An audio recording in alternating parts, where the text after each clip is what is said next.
In early September 2025, I uploaded this video telling the tragic story of the first cousins of Queen Elizabeth II, who spent most of their lives in mental health institutions.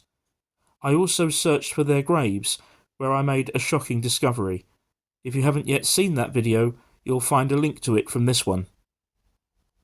During the course of that video, I also made reference to this man, John Langdon Down, a medical doctor whose care, compassion, and pioneering work in the field of mental health care has transformed the lives of millions. He was also the first to medically identify the condition that now bears his name, Down's syndrome. John was born here in Torpoint in Cornwall in 1828. At 14, he was apprenticed to his father, the local apothecary.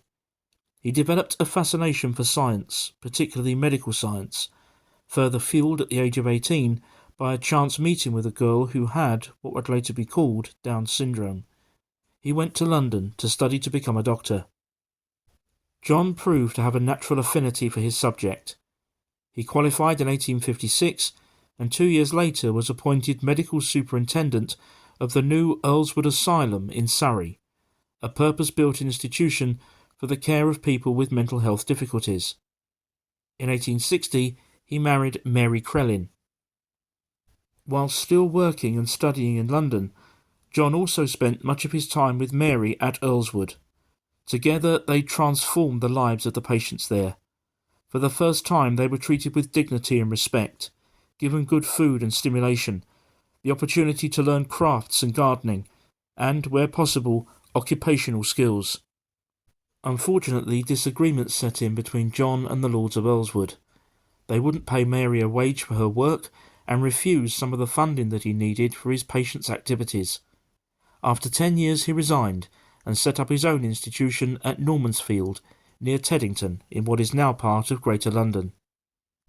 John Langdon Down passed away in 1896, but he rightly remains a revered figure in the medical profession, particularly in the sphere of mental health. Normansfield is now a Grade 2 listed building called the Langdon Down Centre and is the headquarters of the Downs Syndrome Association. John's work has helped millions of people around the world, including, ironically, even his own grandson, who was born in 1905, 9 years after John's death, with Down syndrome. Please subscribe for more.